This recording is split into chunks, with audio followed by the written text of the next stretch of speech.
And thanks for joining us here on PM Express. So the finance minister says the debt exchange deadline is final. And that deadline is going to be upon us in the next few hours. It's significantly less than 24 hours. We are going to hear from him.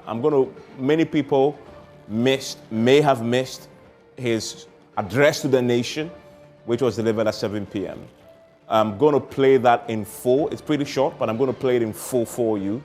Hear the context of his declaration that this is final and his expectation tomorrow. It is a big deal going into tomorrow. This is a make or break issue. If the government is successful at getting 80% plus, then they are confident they will get an IMF Executive Board approval in March. But that isn't the whole picture. There are many other things that may also play in this particular equation, but they're resting a lot on the domestic debt exchange and its success. But there is a bigger question that we are interrogating tonight, which is the government trust deficit, which is also playing a role in the success or otherwise of the domestic debt exchange that we might see play out tomorrow. So we'll do that, and we'll get some of our guests and panelists to join us after we've heard the finance minister. But what are the basic points to note? The basic points to note is that the current debt exchange program was based on an amendment memorandum, and today this created a trust issue.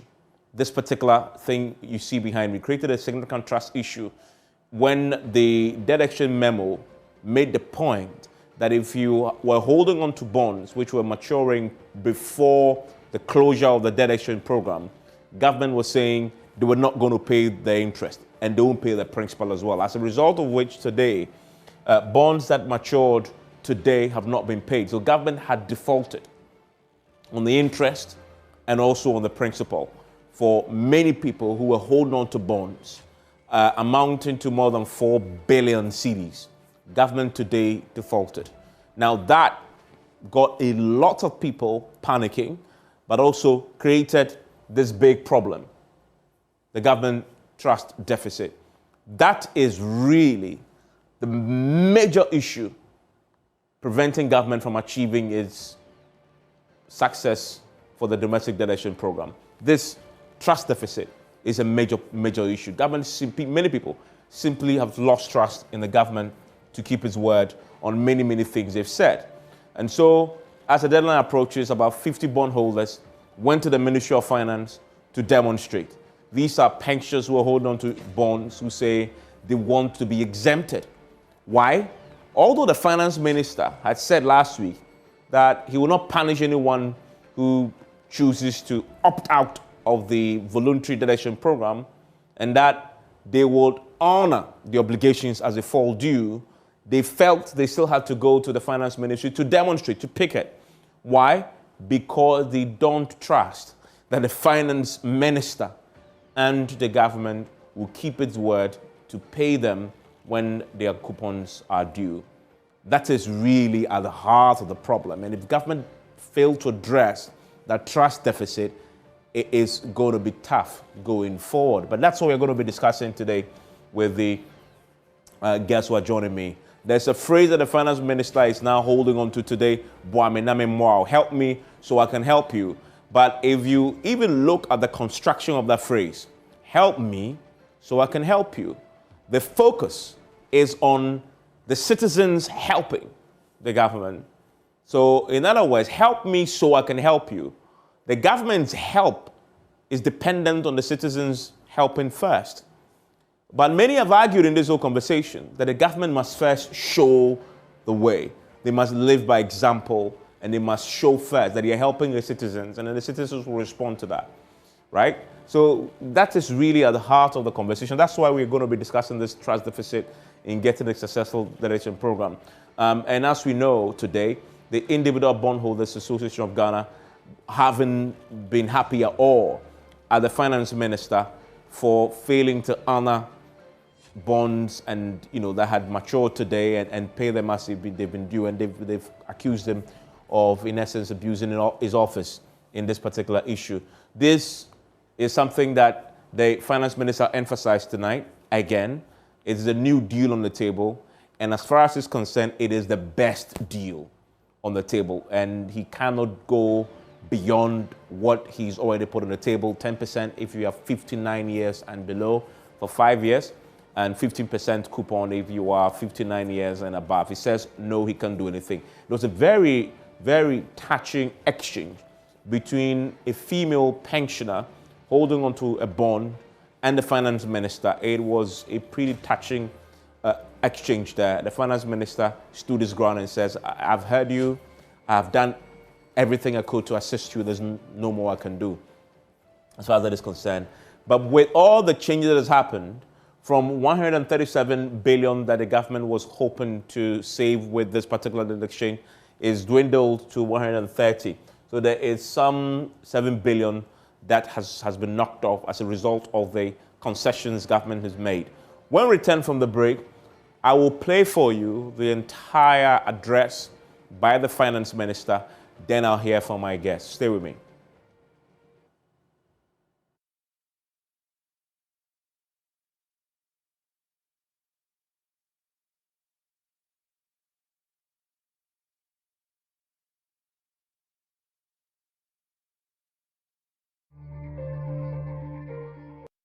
Tonight is Dr. Edouard Aniemchi. He is the convener of the Pensioners Bondholders Forum. Also joining me is lawyer Martin Pebu, who represents the Individual Bondholders Association of Ghana. They issued a statement today on the government default of more than 4 billion cedis worth of bonds due today. I'm going to hear from them pretty shortly. But for many of you who missed the finance minister's address to the nation a couple of hours ago, this is the finance minister, Ken Ofori-Atta, speaking on the debt exchange program on the eve of what he calls the final deadline. The IMF program is broadly aimed at assisting government to restore macroeconomic stability with a strong focus on protecting the most vulnerable in our society. Ladies and gentlemen, undergirding the budget and the SLA was the domestic debt exchange program. Our strategy has been to work diligently and with urgency to restore macroeconomic stability, including bringing down inflation and stabilizing the cedi. These are necessary measures to protect businesses and restore the purchasing power of Ghanaians within the shortest possible time. It was our expectation that collectively we would have concluded the domestic debt exchange program by end January to anchor our effort to alleviate the debt burden in the most transparent, efficient, and sustainable manner. However, we admit that there were legitimate and critical concerns which needed deeper and broader consultations. The requisite effort to address them have resulted in improved terms and changes in the closing date, with a final deadline of tomorrow. Tomorrow, Tuesday, 7 February 2023, is the final deadline for institutions and individuals to sign up to Ghana's domestic debt exchange program. As a listening government, we have engaged all stakeholders on a daily basis, sometimes even deep into the night. The governor and I and our teams are all thankful to the Ghana Association of Banks, the Ghana Insurance Association, the Ghana Securities Industry Association, the Individual Bondholders Forum, the Pensioners Bondholders Forum for their interests, insights, and goodwill.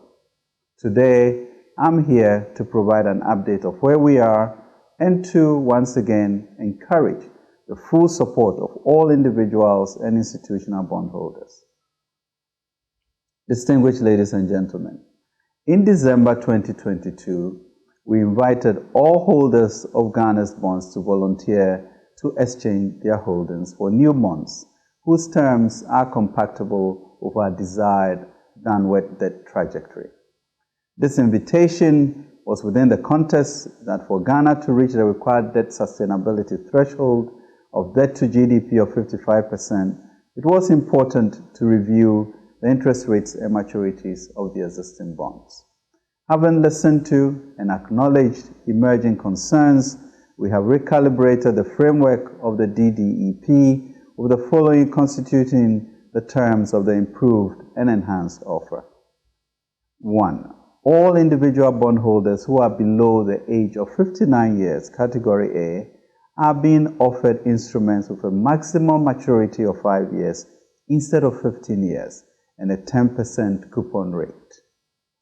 2. All retirees, including those retiring in 2023, Category A, are being offered instruments with a maximum maturity of 5 years instead of 15 years and a 15% coupon rate.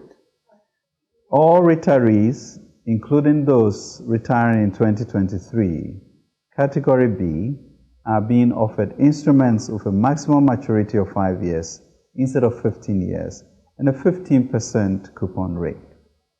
The objective of this is to ensure that individuals, especially retirees who put their hard-earned savings in our domestic market, are not left in hardship as a result of the DDEP and yet contribute to the resolution of our current crisis. We have been intentional in pushing the threshold of what is possible in order to safeguard the well-being of our pensioners, preserve the savings of individuals, protect the working capital of businesses, and ensure the health and stability of our financial sector whilst restoring macroeconomic stability. Indeed, since the first announcement of the DDEP, the government has engaged in good faith discussions and extensive stakeholder engagements with all groups in order to reach a resolution that ensures an orderly path out of our economic challenges, anchored by a sense of community and empathy. Ladies and gentlemen, these significant amendments have enabled government to reach an agreement with key major domestic creditor categories, including banks, insurance companies, capital market players, and foreign holders of domestic debt in relation to their participation in the DDEP. Undoubtedly, the participation of the banks, insurance companies, and the securities industry under the enhanced DDEP is a significant milestone which represents a response to a call to national duty. It is a critical step to restore macroeconomic stability, accelerate Ghana's economic growth under an IMF program, and leverage other international financial support. On the back of these recent developments, the comprehensive agreement of the key stakeholders and the enhancement of the DDEP, Government 1 expects the full participation of institutional stakeholders and mobilization of all qualified investors to ensure the success of the debt exchange operation. And 2, encourages eligible individual holders to voluntarily tender their holdings. Frankly, fellow citizens, non-participation or a lower than expected turnout for the DDEP will prolong efforts to resolve the current economic crisis. In addition, the prospects of international financial support and other financial assurances will be jeopardized. The development could further put strain and stress on government's capacity to honor key commitments. This is not what we want for our economy. What we want is an economy that is back on track, stable, vibrant, productive, dynamic, meeting the needs of individuals, households, and enterprises, delivering shared and inclusive growth and improving incomes and livelihoods. Ladies and gentlemen, tomorrow is the final deadline for this program, and we are hopeful that all domestic investors will participate. Let me restate that as a government, our singular motivation for taking this rather difficult road is to restore macroeconomic stability, achieve debt sustainability, and get the economy fully back on track. We know that these are necessary preconditions for creating jobs, safeguarding and enhancing incomes, fostering inclusive growth, and restoring hope to Ghanaians. Through collective hard work and discipline, coupled with the abiding and abundant grace of the Almighty God, we have been focused on avoiding a full-blown economic crisis. I am confident in God's assurance that surely there is a future and your hope will not be cut off. Proverbs 23:18. Our remarkable progress with the ongoing International Monetary Fund program is a significant boost to our recovery efforts. Continuous right? If it be ESLA or progress will further steer us away from the slippery precipice we recently faced. Therefore, the momentum must be sustained. Considering the importance of a sustained economic recovery backed by an improved IMF program in the first quarter 2023, it is crucial for groups and individuals to consider the merit of the enhanced DDEP as well as the need for economic stability and sign up by tomorrow to make it a successful one. Let every Ghanaian be encouraged that the DDEP will bring us to a place of stability, economic recovery, and transformational growth. But we must do this together. Government on its part is resolved to continue to undertake all necessary fiscal adjustment that would ensure that our sacrifices will pay off and the collective good is upheld. Let each and every one of us play their part. These are difficult times, no doubt.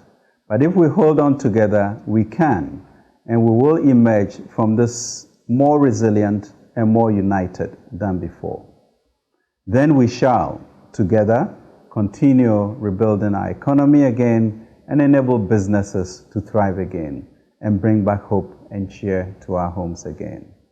Let us all speak one language, Boame Namimboao, and we shall then prevail and recover all. Let's do this together. God bless Ghana and make her great and strong. Thank you, and God bless us all. Ken Ofori-Atta there. For those of you who missed it, that's everything else he told the world today. Let me start with Dr. Edouard Anwentwi. Doc, so that is the official position of the government as communicated by Ken Ofori-Atta. He says it is the final deadline. The offer on the table remained the same, and from everything he says, it isn't going to change. What's your reaction to that? Well, thank you. The offer, he says, is not going to change.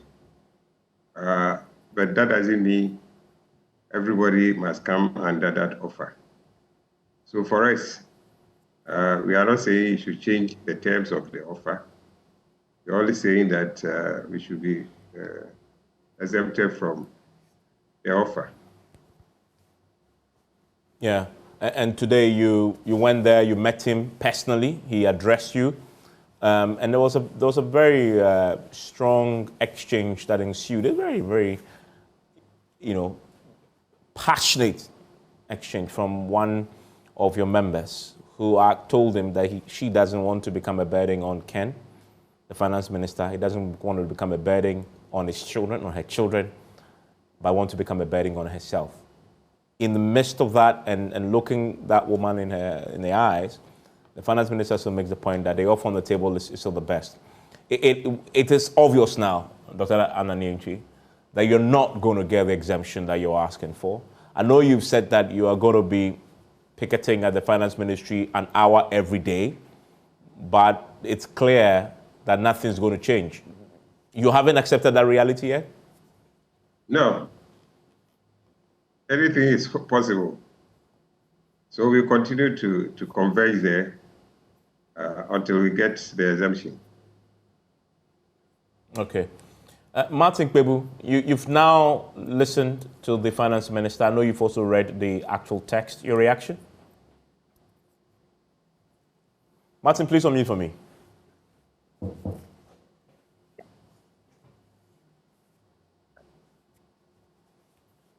Hello, Martin.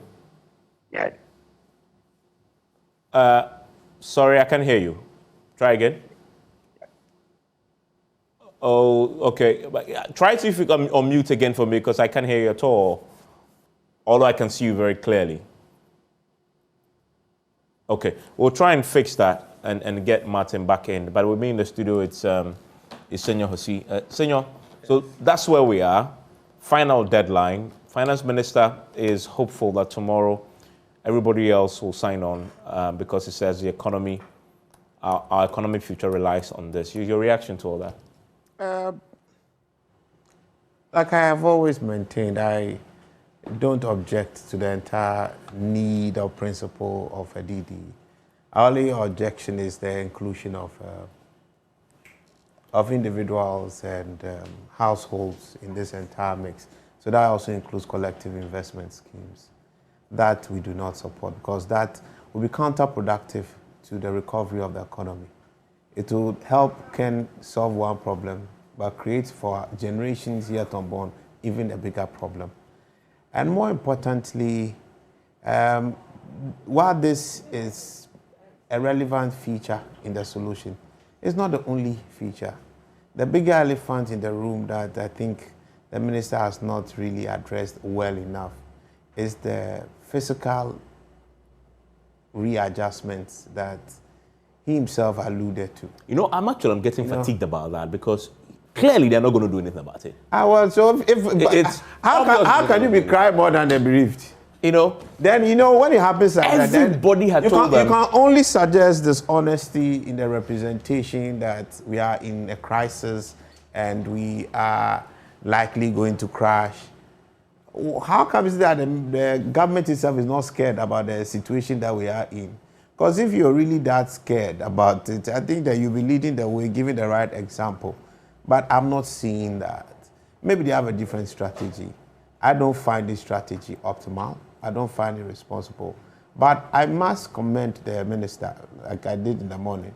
He still managed to get very critical institutions to commit. I think tomorrow a good number of the banks will. And as all of them do, they lighter the burden on the minister and then the ability to service the individual bondholders who will not be subjecting themselves to the process would be, it will be more functional for us to actually get paid. So we are all hopeful that the minister gets successful. But I think that if government does not leverage this crisis to really reform its modus operandi, its way of doing things, especially on the fiscal side, we're going to have to return to another DD in a few years to come. A few years. That could be just 3 years actually from now. We've seen that happen in Jamaica. And that's why it is very important there's a proper reform. We are missing an opportunity because of political expediency. We're actually nurturing and fostering deeper challenges for us as an economy with this approach to solving it. I don't disagree that we'll have some level of DD. Some restructuring can help. But more importantly, government itself must show the way. I told you, I asked you the last time in the studio with your cameraman and everyone whether they would be increasing their expenditure when they are broke. Nobody does that. Nobody does that. But this government. But that's what the government is doing. So it really begs the question as to whether we really are in a crisis, as he said. And today there was a town hall. I'm going to be relaying some of the town hall questions so for the people who are watching who didn't participate, who are also affected. So we can address it the same way it was addressed for them, because I think at this moment there are many people who are still wondering what should they do, and a lot of those questions were answered on the. I'll relay a lot of the questions for you to answer. Let me see if I can get Kwebu's view on it. Hello, Martin. Yeah, Evans. I can hear loud and clear. Well, give me your reaction to the finance minister. Yeah, so Evans, I must say this is the most shambolic performance I've seen in recent times. This our finance minister is just super incompetent. I mean, come on, is this a circus? Is this a circus? What does the finance minister take citizens for? That on Monday, 27th January, he came out publicly to confirm his promise to individual bondholders that government will honor existing bonds, which promise was made on Friday, 27th January, at our meeting with him.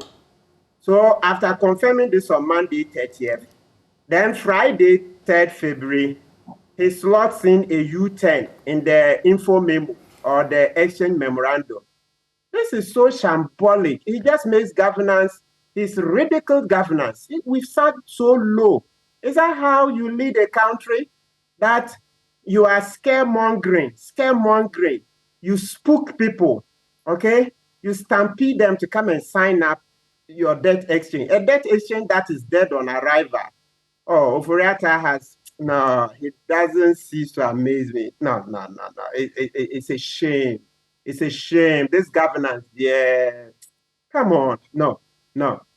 He's turned the constitution upside down.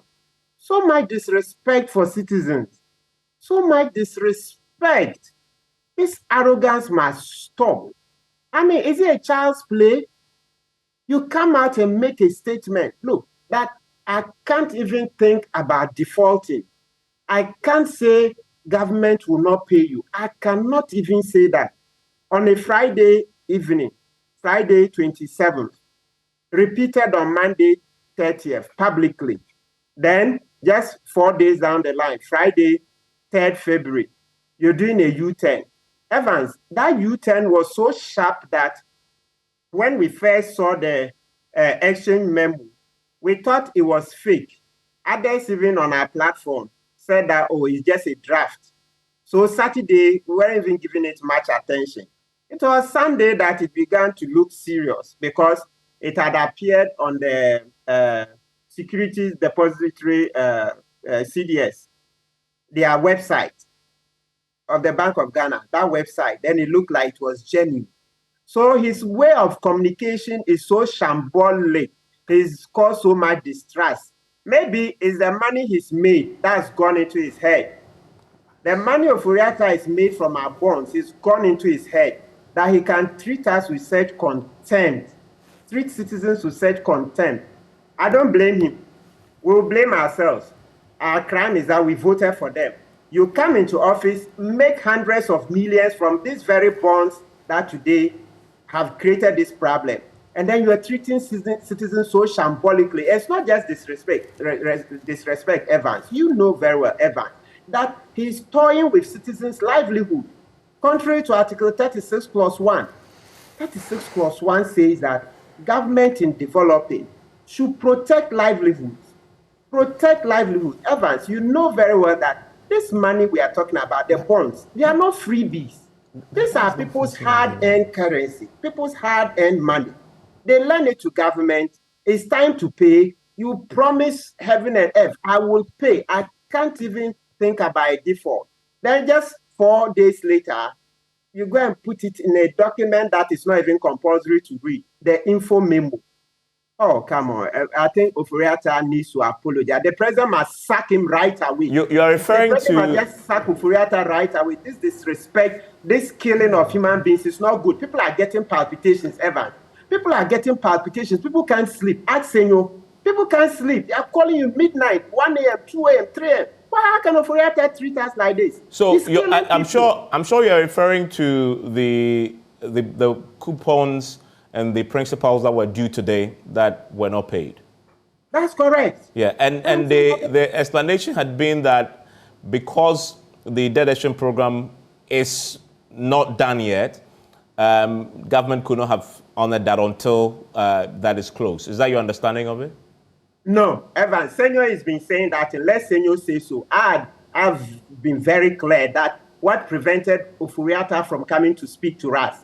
After all, as I said, the money is not freebies. A creditor gives you money, it's time to pay him, and this is how you communicate. I can't hazard a guess. That's why we issued our statement and asked him to come and clarify. Somebody lends you money, it's time to pay, and this is how you disrespect him, and not just disrespect, maybe even forget about disrespect. You are killing people because people are getting palpitations. You create so much uncertainty, you just bungle the whole process. Such incompetence, super incompetent. Is that how to communicate to your creditor?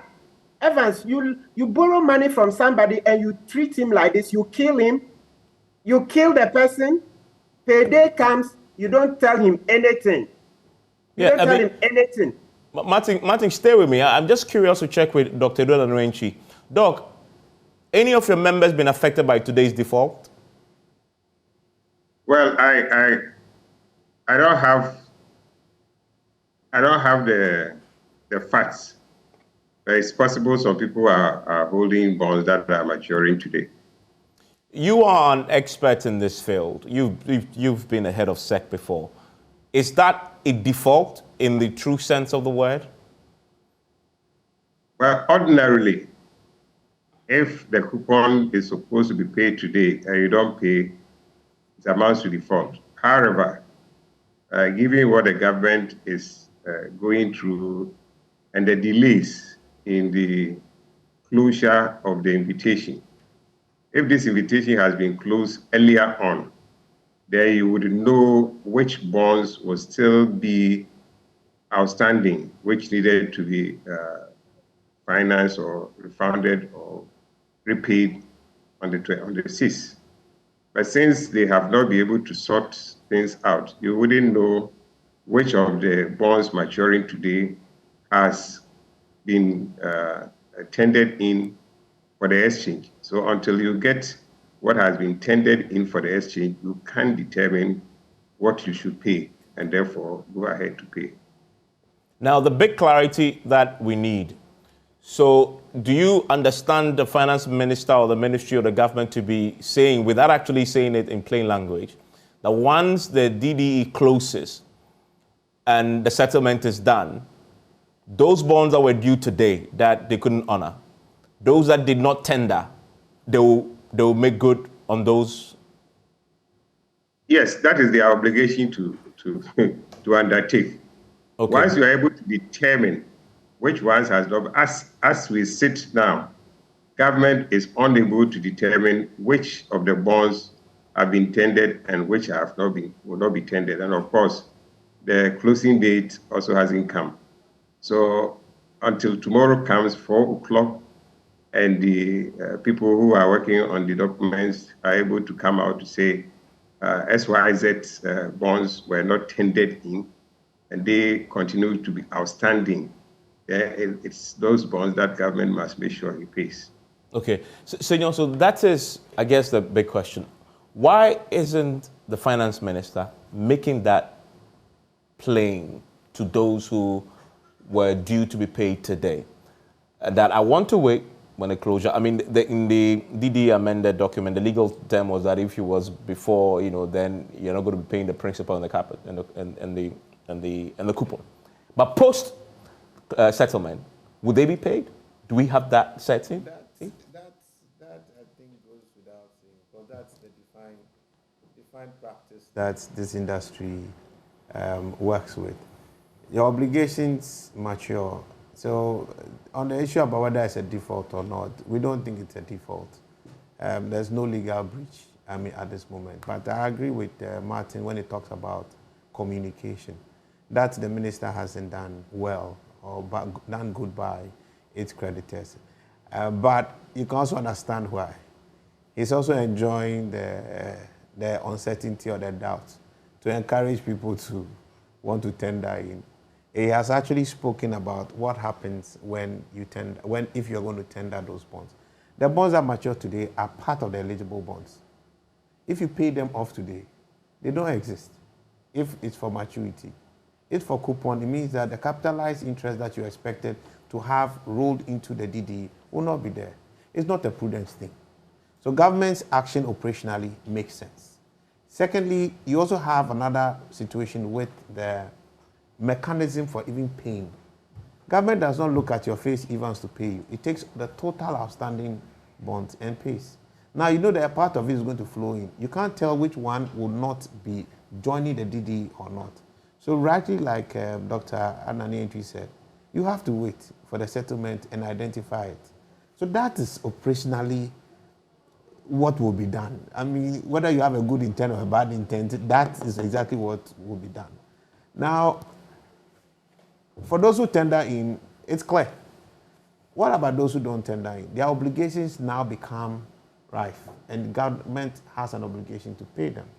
Government has not given us a reason to believe that it won't pay them. But that is the minister has said that I will honor my obligation. I mean, he has also said that individuals... It is the elephant in the room. Yeah, but... Right? And today I noticed in the town hall, that question was asked like 1,000 times in different ways and in forms.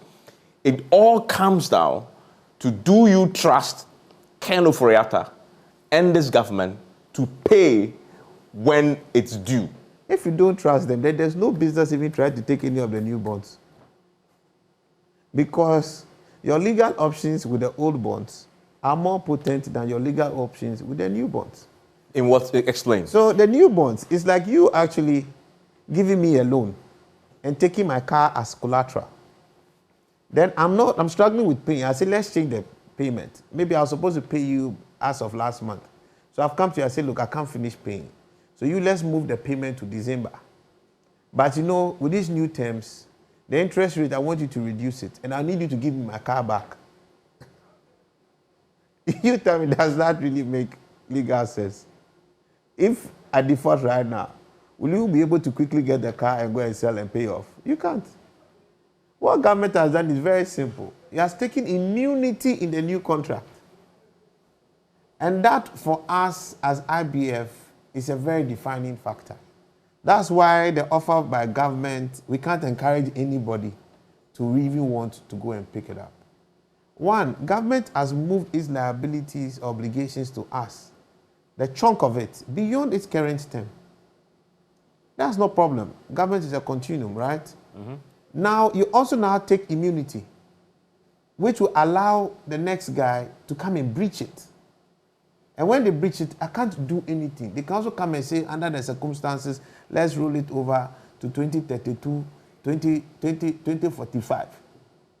You can shout and cry, go and pick it at the new minister's place. He'll tell you he didn't cause the debt. They came, like all the politicians. Show me which politician has come into office, taking over from a different government, a different party, and has come to tell you that there's money in the country. What is their standard story? Yeah, but here's a logic. Well, you tell the people what have they all been saying? When Nana came, what did he say? Well, that always happens. They always say the kitty is empty. So, Ghana is broke. You're actually setting they've up the chewed, next. They've left with a bone. Government. Exactly. Yeah. You're setting up the next. But here's to now default. But here's the counter. But here's the counter logic. The counter logic is that yes, they may default on this restructured debt, right? Which actually is cheaper for them. No, it's cheaper. No. I mean, it's cheaper. Yeah, but the old bonds, the old bonds will be far more expensive to service. Than the new bonds. Yes, than the new bonds. It costs government more to breach the old bonds than to okay. I mean, I'm not talking about the breach yet. I'm just talking about servicing. The cost of servicing. The cost of servicing is cheaper. Absolutely. For the new one than the old one. Yes. So if they can default on that new one, they will certainly default on the expensive one. That's not how you manage finance. So you come down. Except so you're dealing with a government. No, don't worry. With a trust deficit. Anytime you want to default as a business, all you look for first is which default will cost you less. If I default on somebody who owes me 2 cedis, I will lose my house. I'll lose my wife and children. If I default on somebody who owes me 100,000 cedis, and all that will go is my cat or my dog, tell me, which one will you default on? Answer. No, I mean, you default on the one that costs you less. That is the logic in finance. What is the cost? What is the cost in the old one? Thank you. Now, the cost you have, government now has legal exposure. Not just a matter of you exercising a right to sue, which it grants you. The new one, the old one all grant you. But in the new one, it actually takes immunity against you attaching any asset of the state. So you practically can't enforce it. I don't think there's an immunity. It just says you can sue, but when you win, it will be difficult to execute. No. It doesn't say it's difficult. It says immunity. Government has not waived its immunity. It's waived the immunity or the attachment of assets that are one, diplomatic, military. Any asset that's for public and government use, and then the PRMA assets. These are practically all the assets of the state. So it means that it's a waste of time actually trying to sue government under the new bonds. But the old bonds, you still have the right to attach any asset of the state when they breach. Now, besides that, the good thing about the old bonds is that the pension funds have been exempted. Government fears the pension people. He's scared of labor unrest, yes, right? The bonds that the pension funds will be holding will be the same bonds that you as an individual who hasn't participated will also be holding. Just like today, government is not able to separate who is coming in and who is the banks that are going to tender and those of us. It is also complicated operationally to also do the same. So you always pay on the bond that's outstanding. But outside of that, legally, you can't also discriminate between any of the holders. You are either defaulting on everybody, paying people on pari passu basis, because that's what you are supposed to do. You can't do anything outside of that. So the pension people themselves are protecting you. You get the next line. Okay. Except that the government says no, they are now trying to get them onto another arrangement. Oh no, the pension when it comes to their bonds. The pension funds have told you that. But government has also confirmed. Oh, don't worry. The pension funds have told you they are not entertaining any DD. No, not DD, but getting them onto an arrangement. They are looking for investment that secures their bonds. No, not secure their bonds. Government is indebted to the pension funds. And that debt, pension funds are looking, or the labor unions are actually looking at investment opportunities where government will be paying them in kind by taking ownership over key infrastructure. Those are the conversations that are going on, not the conversation about their bonds. They need that liquidity. That liquidity is not negotiable. But the one that government is owing them, I don't know, about 600 million or thereabout. Look, maybe your Temamoto way, that is one of the conversations that they have on the table. Yeah. Let us take over Temamoto way after you reconstruct it.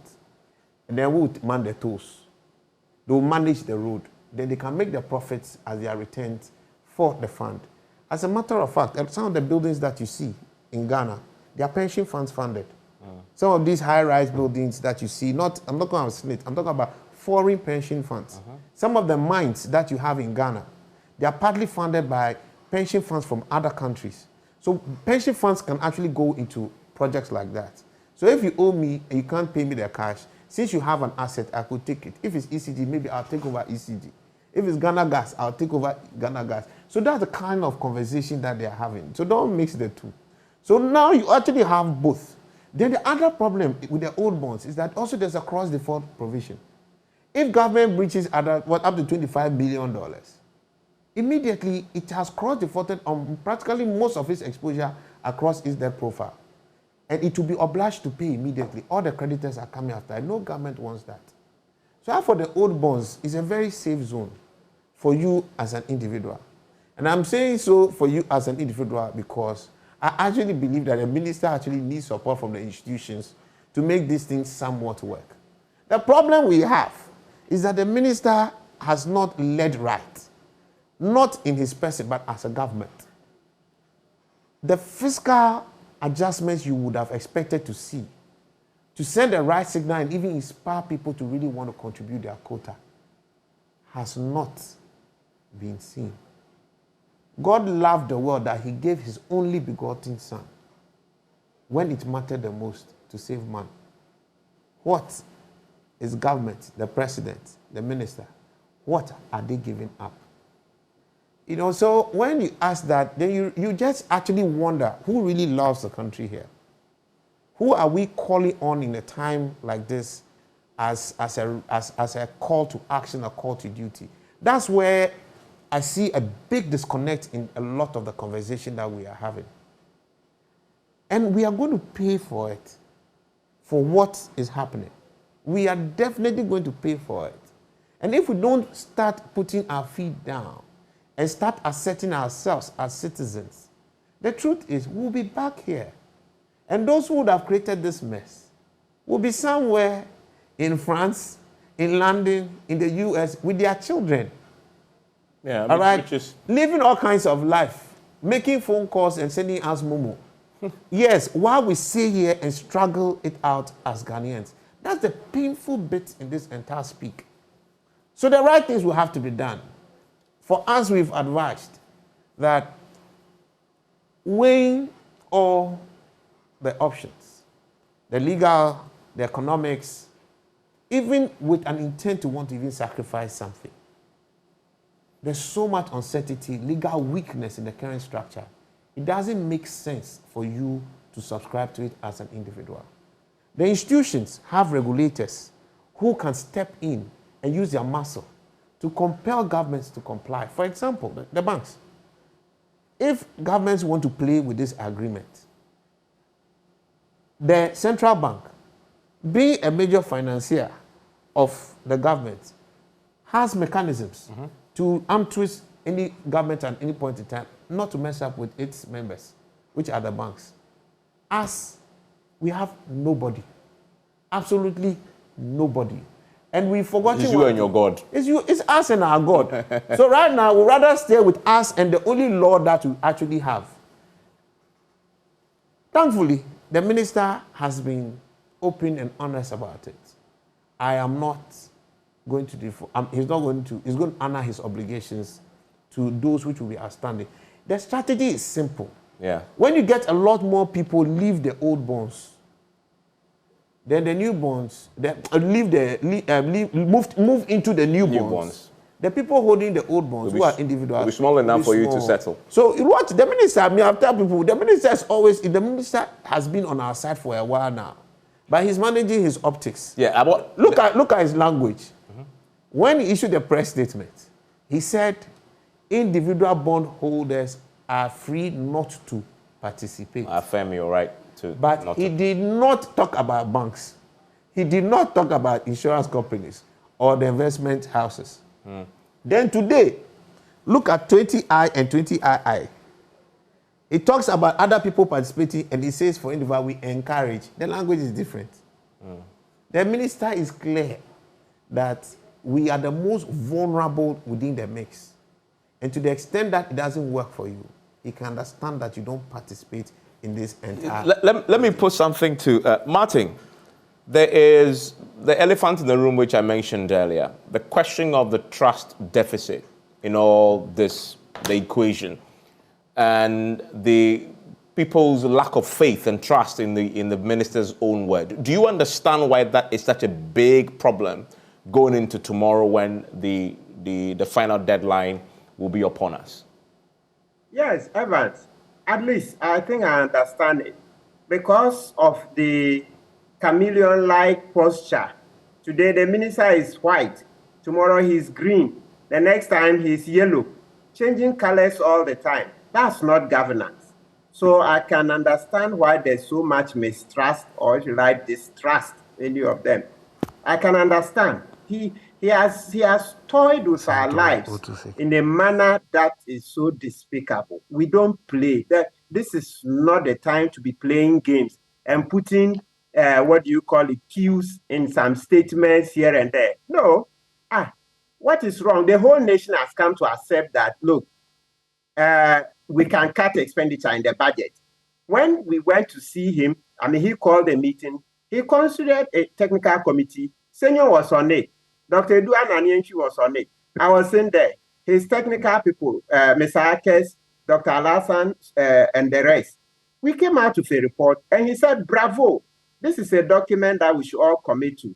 And he had a lot of expenditure rationalization, and some ways government can raise revenue.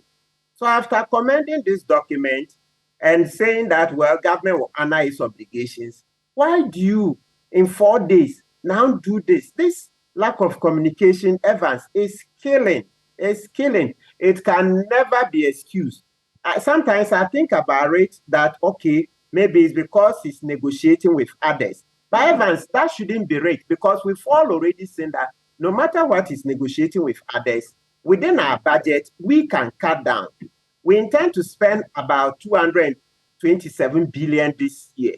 We can cut down. Everybody, IEA, IFS, all the professors of finance, and Professor Bobkin, all the Makisibe Ebua, all the rest, right, have all said that cut. And even look, before they said cut, even before the professor said it, look, Evans, this bond matter. The Monday, the constitutional day, was that 9th January. When I came to Joy FM Super Morning Show, I'd read the budget the night before, and when I looked at it, I said, cut. I didn't need a professor of economics to tell me that the way to this thing is cut. So we, as lay people in economics, started saying cut, cut, cut, before even the professors joined. So this is no-brainer.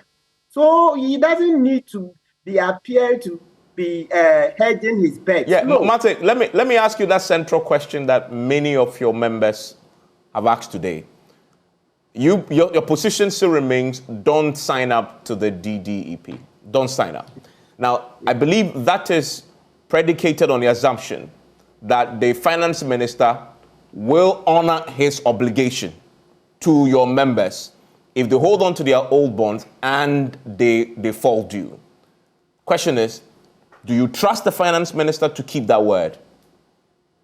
I really don't trust him, but the only reason I believe it will happen is that there is a huge weight of public opinion behind us, because the whole of our society says pay. And you know why the whole of our society says so? It's because the whole of our society is in that group. The whole of our society, ministers, name them, everywhere. Everybody is an individual bondholder, except that because they are in government, they can't show faces. The ministers are in there. The MPs are in there. Council of State, they are in there. So many people, look, policemen, soldiers, everywhere. Look, name every facet. Big people, oh, big people. Don't play, Evans. So it's not because I trust Ofuriata, but because I know that this thing is a keg of gunpowder. If he jokes, it will boomerang on his face. So because of that, he has no option but to pay, but not his personal, what you call it. I don't trust him personally. That one, forget it. And Dr. Adonich, the same question to you. You say you want an explicit exemption. Because although they have given you a right to self-exempt, you believe that doesn't tie him down to meet his obligations to you when they fall due. Assuming you even get that, would that be binding? Would that still increase your trust levels in him and the government? Well, as I have said, if you exempt us, you have told us that you don't have any problems servicing those days. But he said that already, that he will honor. Yes. You see, and that's why I'm saying everything must be honored. Those that you are restructuring and people don't come in must still be honored.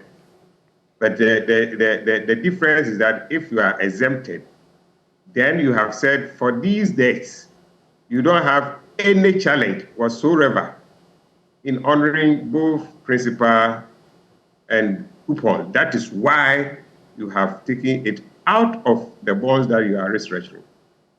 Whereas the rest, you will say, well, this one, I may have problems meeting the coupon and the principal. That is why I'm restructuring. So that's a clear difference between the two if we're in the market. Here, you are saying, I don't have any problems. These ones I can pay, so I'm not restructuring it. These ones I may not be able to pay. That is why I am restructuring it. So those that are being restructured and you are part, that operating where I may have problems paying will be with that segment throughout the life of the So that is why for you, the reason why you're still fighting for exemption is that you don't trust the existing public pronouncements and the commitments to pay, which Senor Hosea and Martin are banging their hopes on, and they are confident. You don't trust that until you see the thing is that every creditor, and the creditor will not come out to say, I won't pay. If you won't pay, then it's like the default is coming and you have to do. Yeah. If you will not be able to pay, you go through these arrangements. Once you have restructured that and there are few outstanding, anytime we say I will not be able to pay, then you are going to start another restructuring. Yes. And so you must always say that, well, if you don't come, I will try and pay you, or I will pay you, simplicity. I will pay you. But the danger is that when the time comes, and since you have already indicated that you ordinarily was going to have problems with this, that is why you want to restructure, then that tag still is attached to those bonds. That tag is still attached to those bonds. Yes, whereas if you have presented them, you have classified them that these ones, you have no problems paying. and so you are not restructuring them. That's the two different. But at the end of the day, both must be paid. But it's the emphasis. Look, Senor, that is the big question in the room. I know you've analyzed it rationally. Look, guys, said it. That's one. But festive. I ended that forum and I kept laughing because you explained, you tried, people still kept asking. In the end, they concluded, okay, but let's prepare to fight. let's build a war chest to fight if they default, because people still have that fear. I think, like I told everybody, that fear is there when you decide to lend your money to anybody. So now you have invested in the character called government. It's the same character on the new bond and the same character on the old bond. Yeah. So if you fear government, then you're moving from left to right doesn't solve your problem in any shape or form. So what you have to look at is what tools are best available to you. You have it better on the old bond than on the new bond. Which you've explained. Which I've explained. The other thing is the non-payment this today. It's not anything that anybody should. Okay, so I need to ask you that. For those who are listening to you who are affected today, they're 4 billion plus worth. Are you saying that once this settlement is done and the DDP closes, they should expect that to be paid? I think that for those who did not, it is legitimate for them to expect to be that. paid. Yeah, one. So that really will be the first sign it will be the first indication. Test. First test. And government has, I think, about 30 days to pay for the interest and 15 working days, I think, for the principal. We will know after Valentine's Day. So it's not just after Valentine's. I mean, because it's 14th. It's 14th, but 15 days is when. I get it. I mean, after Valentine's Day, it starts counting. So, I mean, everybody just relax. Yeah. If government cannot pay this one, government can pay the next one in any of the bonds. Well, now, government's matter here right now, with what it's doing, as all the financial institutions get on board, government is going to create about 30 billion fiscal space. That space creates room for him to pay you, the individuals. I also creates room for chop. I agree that it gives room for chop. Ahead of the election. When you owe, you can't breach on the back of chop. You have to pay your debt. Then you can chop. Stranger things. We've seen stranger things in the last 1 year. Agreed. But the question here is, if government is going to cost him more not to pay the old bonds, why do you rather think that for the one that he can change anytime he wants, which is the new bond, he would rather be paying? Because the servicing is cheaper. That's not true. Nah. I mean, but that's on the face of it. Look at the total size. You actually have about 130 billion is looking at. Take out 15 billion. So you're actually now looking at about 150 billion. Now that 115 billion, and you actually have to service all of that, versus you servicing maybe, I don't know, 13 or 10 billion. Even if it is slightly higher, like Minister says it's good, 3% for pensioners, and maybe, I don't agree with his 3%. Yeah. It's about 19 point something percent. So that variance would be close to 5, or 4.225. That's what it is. Well, but, I mean, I don't think that there's room for any of us to want to overly fret. Yeah. No, not at all. I'm very relaxed about it. Like I said, I have businesses that are exposed to it. I have family members who are exposed to it. Yeah. Personally, I'm exposed to government, but not on the DDE side. Yeah. I mean, that is known by our Senor, members. Thank you very much. My family who is exposed to it. Senor, thank you very much. Martin, thank you very much. Dr. Donald, thank you very much. Tomorrow, the thing closes, and then the days start counting towards Valentine's Day when the settlement is done. And post that, we'll see. I guess the ultimate objective is to get an IMF deal in March. Listen, we are not done yet because then there's external debt that has to be restructured. The government is now begging China to join the creditor committee. That will be the next leg of this fight. And we'll stay with you throughout. Enjoy the rest of the evening.